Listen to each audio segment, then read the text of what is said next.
वेदान्तदेशिकयतीन्द्रकटाक्षलब्ध त्रय्यन्तसारमणवद्यगुणम्बुदाग्र्यम् नारायणाद्यतिदुर्यकृभाभिषिक्तम् श्रीरङ्गनाथयतिशेखरम् आश्रयामः.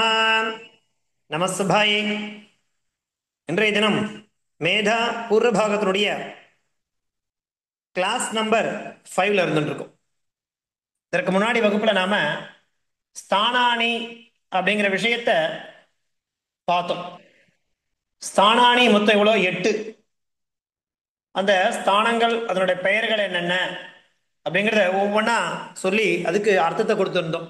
கண்டஹா, தாலுஹு, மூர்தா, தந்தஹா, ஓஷ்டௌ, நாசிகா, ஜிக்வா மூலம், உரஹா சேதி அஷ்டௌ ஸ்தானானி அப்படிங்கிறதாக அந்த ஸ்தானானி, உற்பத்தி ஸ்தானானி அக்ஷரங்கள் ஒவ்வொன்றும் எந்தெந்த பகுதியிலிருந்து உற்பத்தி ஆறுது அப்படிங்கிற விஷயத்தை நாம சென்ற வகுப்புல இதற்கு ஒரு சூத்திரமும் சொல்லியிருந்தேன். துல்லியாசிய பிரயத்னம் சவர்ணம் அப்படிங்கிற சூத்திரத்தை வச்சுட்டு இந்த விஷயங்கள்லாம் நமக்கு அழகாக சொல்லிண்டே வரா அப்படிங்கிறத பார்த்தோம்.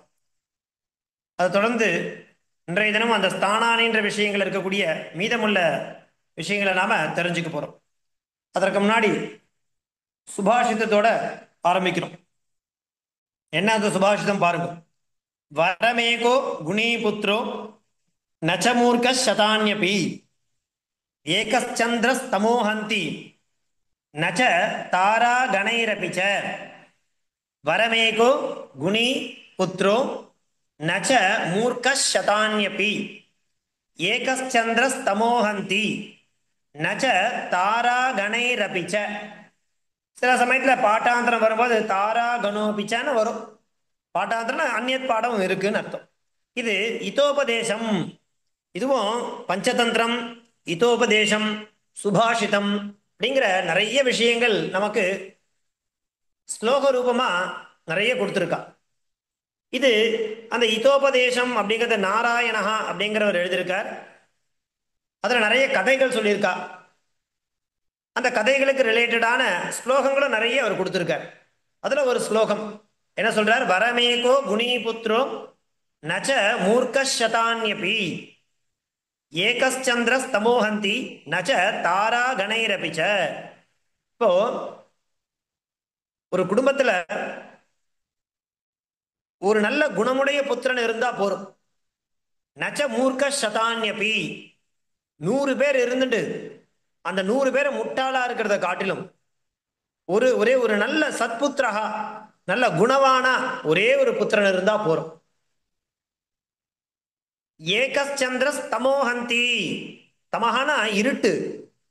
ஓ, இருட்டை போக்கக்கூடிய தன்மை யாருக்கு இருக்குனாக்கா சந்திரனுக்கு தான் இருக்கே தவிர நிறைய தாரா கணைரபிச்ச நச்ச.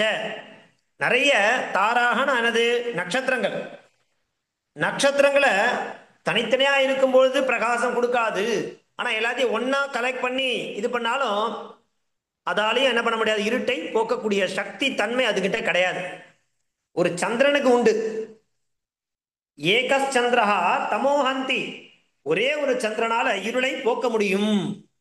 ஆனா நச்ச தாராகணைரபிச்ச. இந்த நட்சத்திரங்களோட கூட்டமா சேர்ந்தா கூட இருளை போக்கக்கூடிய தன்மை நட்சத்திரங்களுக்கு கிடையாது. இந்த மாதிரி வரமேகோ குணீபுத்திரஹா. வரம்னா இதுதான் பூன். எது அப்படின்னாக்கா ஏகஹா குணீபுத்திரஹா. ஒரு நல்ல சத்புத்திரன் இருந்தா போற ஒரு குடும்பத்துக்கு. நச்சமூர்க்க சதான்யபி. 100 பேர் இருக்கா சுவாமி அந்த குடும்பத்துல அப்படின்னா அது எல்லாம் அவெல்லாம் எப்படி இருப்பா? மூர்க்கஹா. 100 பேர் மூர்க்கஹா இருந்துட்டு இருக்கிறத காட்டிலும் ஒரே ஒரு வரம் குணவானா இருந்தா அது ரொம்ப வசத்தி. அது எப்படினாக்கா ஏகச்சந்திரஸ் தமோஹந்தி. ஒரே ஒரு சந்திரனால இருளை முழுக்க போக்கடிக்க முடியும். ஆனா நச்ச தாரா கணைரபிச்ச. நட்சத்திர கூட்டங்களா சேர்ந்தா கூட இருளை போக்கடிக்கக்கூடிய தன்மை அவைகளிடத்தில் கிடையாது அப்படிங்கிறது இந்த இதோபதேசம் எடுக்கப்பட்ட ஒரு ஸ்லோகம். வரமேகோ குணீபுத்ரோ நச்சமூர்க்க சதான்யபி ஏகச்சந்திரஸ் தமோஹந்தி நச்ச தாரா கணைரபிச்ச. இது இதோபதேசம் எடுக்கப்பட்ட ஒரு ஸ்லோகம். தொடர்ந்து நம்ம பார்க்க போறது என்னது? சந்தி அப்படிங்கிற விஷயத்த பார்த்துன்னு வந்துட்டு இருக்கோம். இந்த சந்தி பார்க்கறதுக்கு முன்னாடி நம்ம அக்ஷர பிரகரணங்கள் பார்த்து முடிச்சோம். அதற்கு அடுத்தபடியாக இருக்கக்கூடிய ஸ்தானானி பிரயத்னாச்ச அப்படிங்கிறத நாம பார்த்துன்னு வந்துட்டு இருக்கோம். சென்ற வகுப்புல பாதி பார்த்து முடிச்சோம். என்னென்ன அப்படின்னாக்கா பாருங்க, வர்ணாபிவியக்தி பிரதேசா ஸ்தானம், ஸ்தானானி அட்ட, 8 இருக்கு. வர்ணாபி அபிவக்தி பிரதேசா, அந்த வர்ணங்கள் உண்டாகக்கூடிய அல்லது அந்த அந்தந்த பிரதேசங்களால தான் அந்த அக்ஷரங்களானது நமக்கு கரெக்டா காதல வந்து விடும். அந்த பகுதியினுடைய சப்போர்ட், ஸ்தானங்களுடைய சப்போர்ட் இல்லைனாக்கா அந்த அக்ஷரங்களுடைய கிளாரிட்டி, துவனி அப்படிங்கிறது சரியா நமக்கு அந்த ஃபோனடிக்னு சொல்லுவா இல்லையா, அது கரெக்டா கிளாரிட்டியா இருக்கணும்.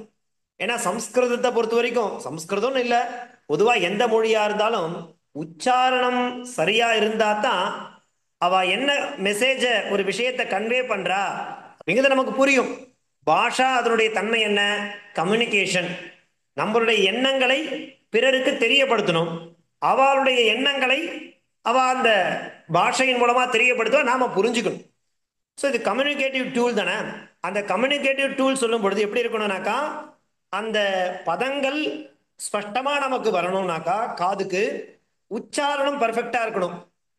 உச்சாரணத்தை கரெக்டா உச்சாரணம் பண்ணாதான் சரியான அர்த்தம் அவளுக்கு புரிதல் ஏற்படும். இல்லைன்னா விபரீதமான அர்த்தத்தை ஏற்படுத்தி கொடுத்துரும் இல்லையா. அதனால இந்தந்த ஸ்தானங்களுடைய சப்போர்ட் இல்லைன்னா அந்தந்த அக்ஷரங்கள் வெளியில வராது.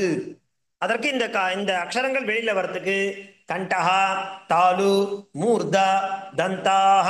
இதெல்லாம் என்ன? கண்டஹானா கழுத்து, தாலு, ஸோ இந்த மாதிரி மூர்தா தலைப்பகுதி, தாடை, தந்தாகனா பற்கள். இதெல்லாம் நம்ம என்ன பண்ணோம் பார்த்தோம் இல்லையா. பாருங்க, அடுத்தது என்ன பார்க்கணும் இதுலனாக்கா, அக்குஹ விசர்ஜனீயானாம் கண்டஹா, இச்சுயசானாம் தாலு, ருடுரசானாம் மூர்தா, லுதுலசானாம் தந்தாக, உபூபத்மானீயானாம் மோஷ்டௌ. பாருங்க, அந்த உபபத்மானியான்னு பார்த்தோம், உபத்மானியான்னு பார்த்தோம் இல்லையா. அது மாத்திரம் இல்ல, உகார ஊகார ஊகார, அதே மாதிரி ப ப ப ப ம பவர்க்கம், இதெல்லாம் ஓஷ்டவ் அப்படிங்கிற ஸ்தானத்தினால ஏற்படக்கூடியது. உதடு, மேல் உதடு கீழ் உதடுன்னு சொல்றாரு, அது பேர் ஓஷ்டியகான்னு பேர். அடுத்தது ஞமங்கணனம், நாசிகா. இதுக்கு இந்த அக்ஷரங்களுக்கு நாசிகா பிளஸ் கண்டாதின்னு கொடுக்குறா. ஞமங்கணனானாம் நாசிகாச்ச, இங்கேயும் உண்டு.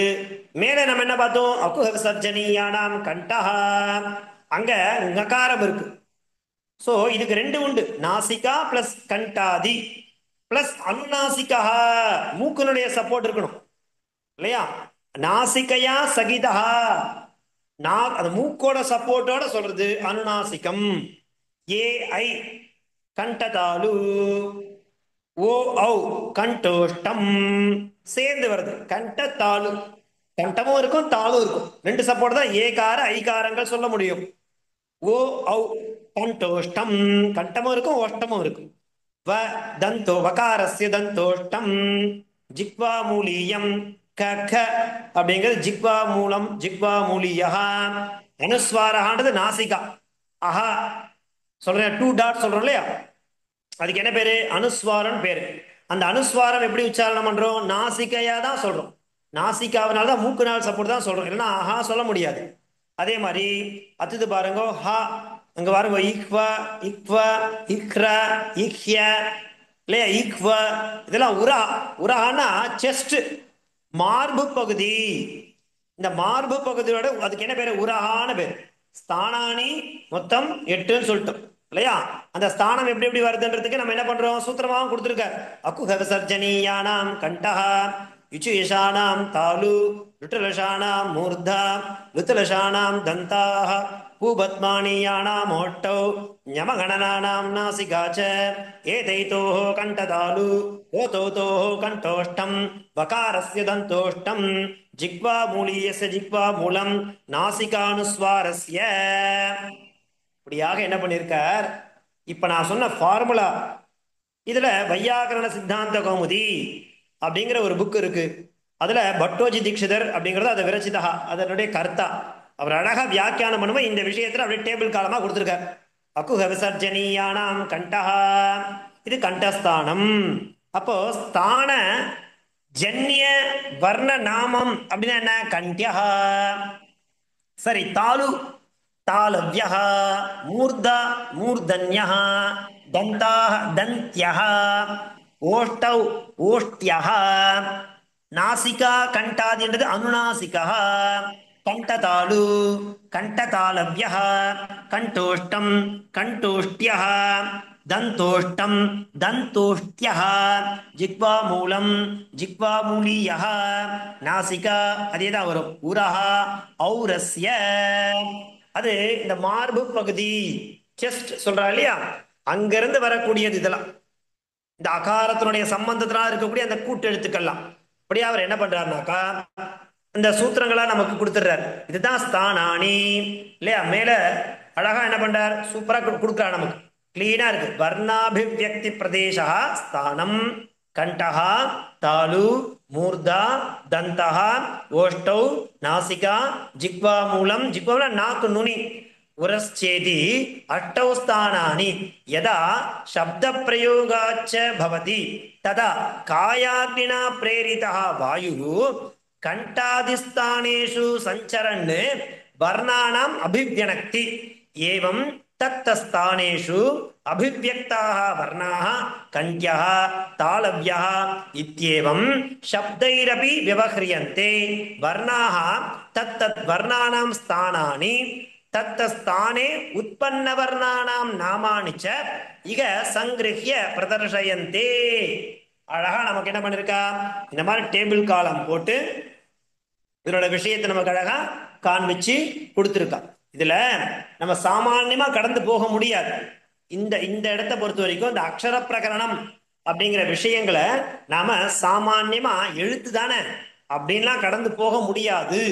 அப்படி கடந்து போக முயற்சி பண்ணா பின்னாடி வரும் பொழுது கண்டஸ்தானத்துல உற்பத்தி ஆகக்கூடிய வர்ணங்கள் என்னென்ன அப்படின்னா சொல்ல தெரியாது. தாலுஸ்தானத்துல உற்பத்தி ஆகக்கூடிய வர்ணங்கள் என்னென்ன சொல்ல தெரியாது. அதனால என்ன பண்ணிடணும், இந்த ஃபார்முலாவை நம்ம மெமரி பண்ணணும். என்ன ஃபார்முலா? அகுஹ விசர்ஜனீயானாம் கண்டஹ யுச்சுயேஷானாம் தாலு துலசானாம் மூத்னாம் அப்படிங்கிற ஒரு ஃபார்முலா இருக்கு. அந்த ஃபார்முலா உங்களுக்கு நான் அனுப்பிச்சு வைக்கிறேன். அது பிரகாரம் நம்ம என்ன பண்ணணும், அதை மனப்பாடம் பண்ணிட்டாக்கா நமக்கு ரொம்ப சுலபமா அது ஞாபகத்துக்கு வந்துடும். இதுதான் ஸ்தானானி அப்படிங்கிற விஷயத்துல நாம தெரிஞ்சிக்க வேண்டிய விஷயங்கள் இல்லையா. ஒரு விஷயம் இருக்கும், அது நான் உங்களுக்கு அனுப்புறேன்.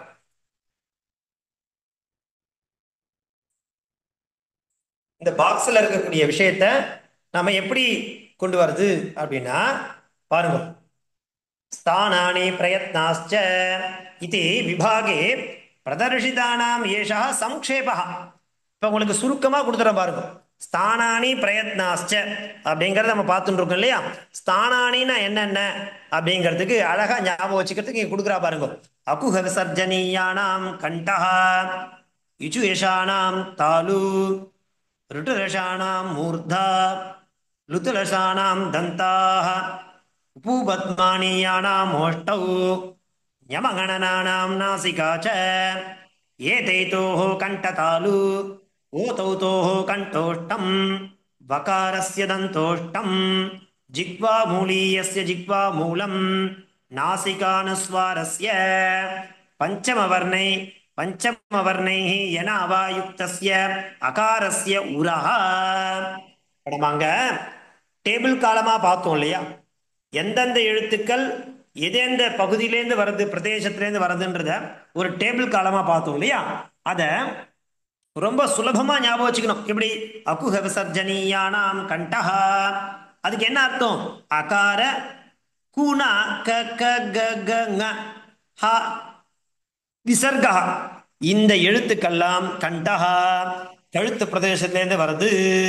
யுச்சுயேஷானாம் தாலு ரிட்டுரசானாம் மூர்தா லுத்துரசானாம் தந்தாக பூபத்மானீயானாம் ஓஷ்டௌ யமகணனானாம் நாசிகா ச ஏதைதோः கண்டதாலு ஓதௌதோः கண்டோஷ்டம் வகாரஸ்ய தந்தோஷ்டம் ஜிக்வாமூலீயஸ்ய ஜிக்வாமூலம் நாசிகானுஸ்வாரஸ்ய பஞ்சமவர்ணைः யனாவா யுக்தஸ்ய அகாரஸ்ய உரஹ இதி ஸ்தானானி.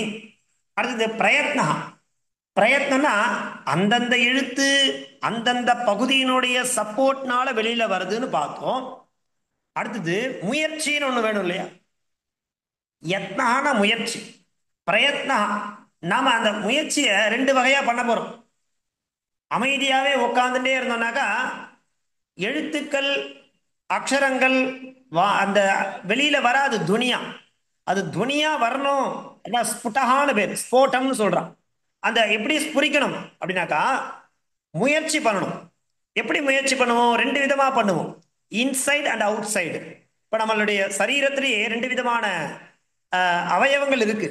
உள்ளுக்குள்ள இருக்கக்கூடிய கண்ணுக்கு தெரியாத அவயவம், கண்ணுக்கு தெரியக்கூடிய அவயவம் இல்லையா?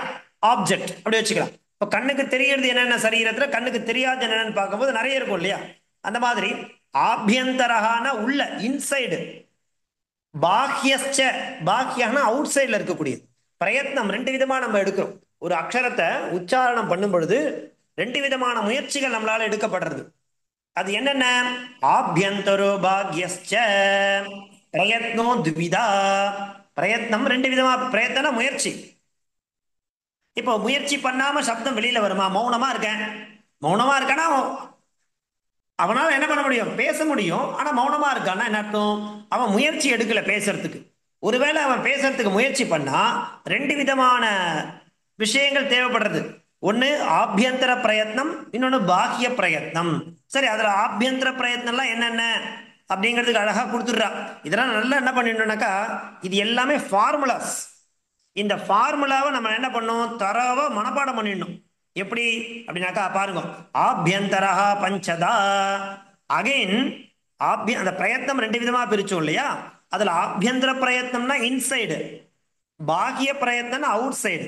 அந்த ஆபியந்தர பிரயத்னம் மறுபடியும் என்ன பண்ணப்படுறதுனாக்கா பஞ்சதா, ஐந்து விதமாக பிரிக்கப்படுது. ஸ்பிருஷ்ட, ஈஷ ஸ்பிருஷ்ட, ஸ்பிருஷ்ட விவ்ருத சம்ருத பேதாத். ஸ்பிருஷ்ட ஈஷ ஸ்பிருஷ்ட விவ்ருத சம்ருத பேதாத். தத்ர ஸ்பஷ்டம் பிரயத்னம் ஸ்பர்ஷாணாம், ஈஷத் ஸ்பிருஷ்டம் அந்தஸ்தானாம், ஈஷத் விவ்ருதம் ஊஷ்மாணாம், விவ்ருதம் ஸ்வராணாம், ரஸ்வஸ்ய அவர்ணஸ்ய பிரயோகே சம்ருதம். இதெல்லாம் இப்போ நம்மளால டெப்தா புரிஞ்சிக்க முடியாது. இதுக்கு நம்ம என்ன பண்ணோம்? சித்தாந்த கௌமுதி, லகு சித்தாந்த கௌமுதி அப்படிங்கிற கிரந்தம் வாசிக்கும் பொழுது இதனுடைய இன்னும் டீப்பான விஷயங்கள் நம்ம தெரிஞ்சுக்கலாம். இப்போதைக்கு இந்த மாதிரியான விஷயங்கள் இருக்கு. ஸ்தானானி இருக்கு, பிரயத்னம் இருக்கு. பிரயத்னங்கள் ரெண்டு விதம், ஆபியந்தர பிரயத்னம், பாஹ்ய பிரயத்னம். அந்த ஆபியந்தர பிரயத்னம் 5 விதம், பாஹ்யந்திர பிரயத்னம் ஏகாதச 11. இப்படிங்கிறத மாத்திரம் இப்ப நம்ம தெரிஞ்சுட்டா போறோம். அதனுடைய பெயர்கள் என்ன? விவார, சம்வார, சுவாசநாத, கோஷா, கோஷ, அல்ப பிராணோ, மகா பிராண, உதாத்த, அனுதாத்த, ஸ்வரிதேதி. இதுதான் நம்ம ஏற்கனவே படிச்சதுதான். விவார, சம்வார, சுவாசநாத, கோஷ, கோஷ, அல்ப பிராண, மகா பிராண, உதாத்த, அனுதாத்த, ஸ்வரிதேதி அப்படிங்கிறது பாஹ்ய பிரயத்னத்தினுடைய ஏகாதசதா. நான் சொன்னேன் இல்லையா, முதல்ல நாம பெயர்களை நல்லா பார்த்துப்போம். நாமகரணம் சூட்டின்றே போற ஒரு குழந்தை பிறக்கிறதுனா அதுக்கு எப்படி பேர் வைக்கிறோமோ அதை கூப்பிடுறதுக்கு, அந்த மாதிரி அந்த குழந்தையோட பெயர் மாத்திரம் இப்ப நம்ம தெரிஞ்சுப்போம். அதனுடைய குணங்கள் என்ன, தன்மைகள் என்ன அப்படிங்கிறத நாம மேற் கிரந்தம் வாசிக்கும் பொழுது பார்க்கலாம். இப்ப நாம படிச்சோம்னாக்கா ரொம்ப குழப்பிக்கிற மாதிரி ஆயிடும். அதெல்லாம் வேணாம், நம்ம ஒரு அவுட்லைன்லயே போயிடுவோம்.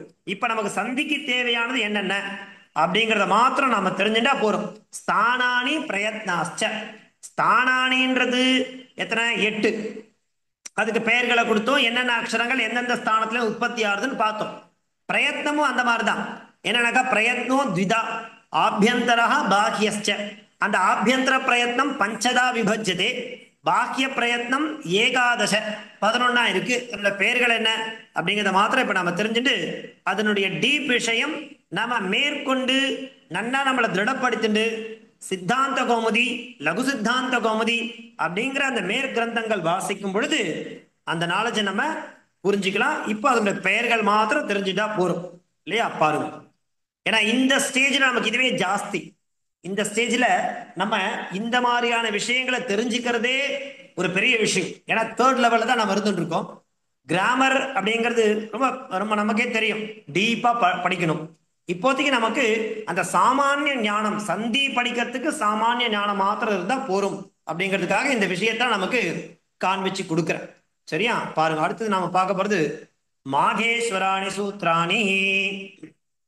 இது லகு கௌமுதி ஆகட்டும், சித்தாந்த கௌமுதி ஆகட்டும், முதல்ல இதுல இருந்து ஆரம்பிப்பா. இது என்னது? மாகேஸ்வராணி சூத்ராணி யானி சதுர்தச சூத்ராணி ஆசிரித்ய சமஸ்தம் வியாக்கரணம் பிரவருத்தம் தானி அக்ஷர சமாம்னாய இது சப்தேன விவக்ரியந்தே.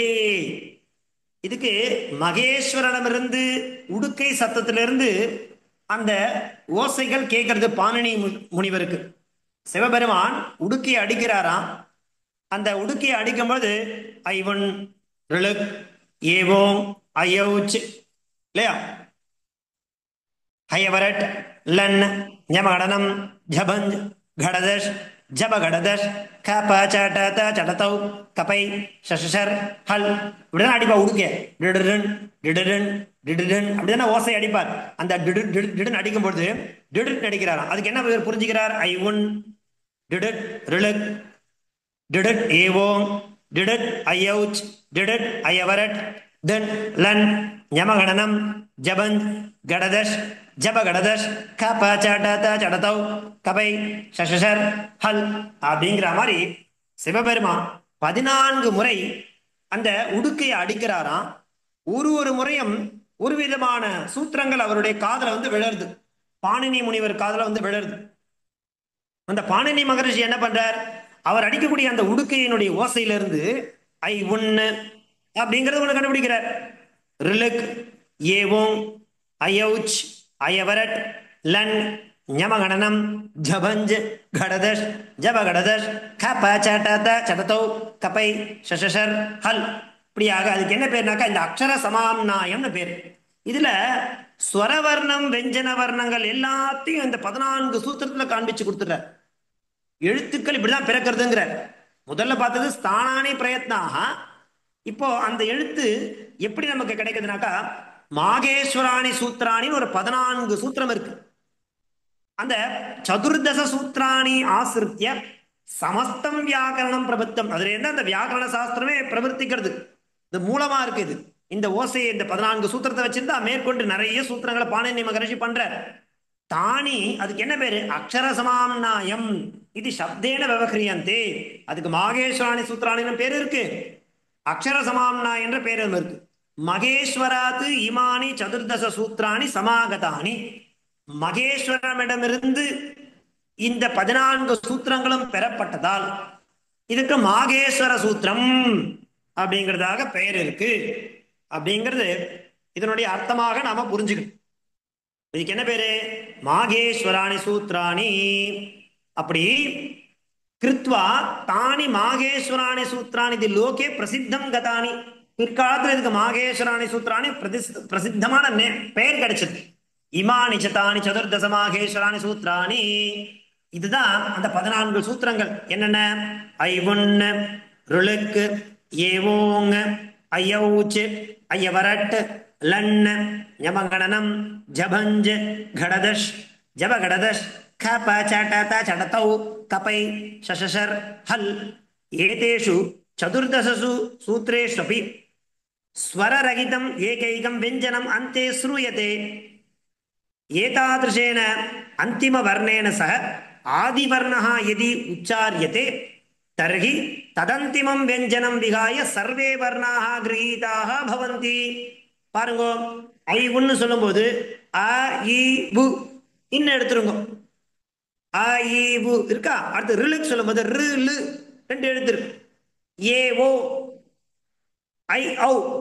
சோ இந்த 4 சூத்திரம் இருக்கு இல்லையா? ஐ ஒன்னர்களுக்கு ஏவோங் ஐய வச்சு இதுலே ஸ்வரவர்ணங்கள் இருக்கு பாருங்க இல்லையா? ஐ ஒன்னு இது சூத்திரஸ்தா அகாரஹ ஐயௌச்சிதி சூத்திரேன அந்திம வியஞ்சனேன சகாரேன சக எது உச்சாரியதே ததா அச்சிதி ஸ்ரூயதே. அதனால இதுக்கு அச்சி வர்ணகான்னு பேரு. இப்போ 1வது சூத்திரம் ஐ ஒன்னு இருக்கு, 4வது சூத்திரம் ஐயௌச்சின்னு இருக்கு. அகாரத்தில் தொடங்கி இச்சில முடியறதுனால அதை ஷார்ட்டா நான் என்ன பண்றேன்? ஒரு பிரத்யாகாரம் பண்ணிடுறேன். சுருங்க சொல்லுதல் வேறு. பிரத்யாகாரம் என்றால் சுருங்க சொல்லுதல், அப்படியே எழுதிக்கணும். பிரத்யாகாரம் என்றால் சுருங்க சொல்லுதல், ஷார்ட் ஃபார்ம். இல்லையா? பாருங்க, இன்னைக்கு நிறைய ஷார்ட்கட் கண்டுபிடிக்கிறா. எப்படி கண்டுபிடிக்கிறா? இப்ப நீங்க மொபைல் எடுத்தேன்னா யாரும் வாட்ஸ்அப்ல குட் மார்னிங் அப்படின்னு போடுறதே கிடையாது. என்ன போடுறா? ஜிஎம். என்ன அர்த்தம்? ஜிஎம்னா குட் மார்னிங் அர்த்தம். குட் நைட் என்ன போடுவா பாக்குறீங்களா? ஜி போட்டு யூ போட்டு 8 போடுவா. என்ன? குட் நைட்னு அர்த்தம் அதுக்கு. இதெல்லாம் ஷார்ட் ஃபார்ம். இதெல்லாம் இன்னைக்கு தான் பண்றா டெக்னாலஜி வச்சுட்டு. ஆனா பாணினி மகரிஷி எப்பவோ பண்ணிட்டார் இல்லையா? என்ன பண்ணிருக்காரு பாருங்க. இப்பதான் தெரியுது நமக்கு இந்த ஷார்ட்லாம் எப்படி நமக்கு கிடைச்சது அப்படிங்கிறது நமக்கு இப்பதான் தெரியுது இல்லையா? பாருங்க, ஐ பொண்ணு ரிலுக் ஏவும் ஐயௌச் ஐயவரட் லன்னு யமகணனம் ஜபஞ்ச் இல்லையா? கடதஷ் ஜப கடதஷ் கப சடத சடதௌ கபை ஷஷர் ஹல். அச்சு முடிஞ்சு போச்சு. அடுத்தது ஹல் எங்க இருந்து ஆரம்பிக்குது? அஞ்சாவது சூத்திரமான ஹயவரட்ல இருந்து ஆரம்பிச்சு 14 சூத்திரத்தினுடைய கடைசி எழுத்து ஹல். அப்ப ஹ ஹில், இதுதான் அலந்தம். அச்சை அந்தமாக உடையது அஜந்தம் என்றும், ஹல்லை அந்தமாக உடையது ஹலந்தம் என்றும் நாம் என்ன பண்றோம்? வெஞ்சன வர்ணம் வேற, ஸ்வர வர்ணம் வேற அப்படிங்கறத இந்த 14 சூத்திரத்திலிருந்து உற்பத்தி பண்ணி காமிக்கிறார் நமக்கு. இதுதான் மாகேஸ்வராணி சூத்ராணி. இதை ஷார்ட்டா சொல்றதுக்கு என்ன பேரு? பிரத்யாகாரம் அப்படிங்கிறதாக பெயர். சோ இது மாகேஸ்வராணி சூத்ராணியை நம்ம 14 நன்ன தரவா ஞாபகம் வச்சுக்கணும். எப்படி? ஐவுண்ண ரிலுக் ஏவோங் ஐயௌச் அயவரட் லன்ன ஞமகணனம் ஜபஞ்ச் கடதஷ் ஜப கடதஷ் கப சடத சடதௌ கபை ஷஷர் ஹல். இது மாகேஸ்வராணி சூத்ராணி.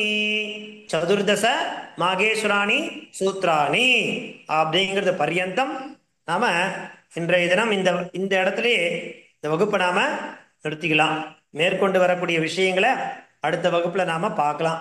ஸோ நீங்க பண்ண வேண்டியது என்னன்னாக்கா, நான் சொல்லிண்டே வர விஷயங்களை நன்னா அபியாசம் பண்ணிட்டே வாங்கோ. அப்பதான் நமக்கு அது நன்னா பின்னாடி புரியும் அப்படிங்கிறத சொல்லி இன்றைய தினத்தினுடைய வகுப்பை முடிச்சுக்கிறேன். தினம் சம்சயம் இருந்தா கேளுங்கோ, பாட சம்பந்தமா சொல்றேன். அடுத்தது புரியுறதா? கிளியரா இருக்கா? மகோதயா.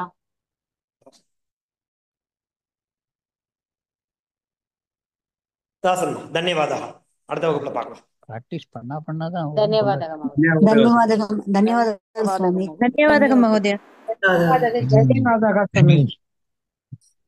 ಧನ್ಯವಾದಗಳು ಮಹೋದಯ.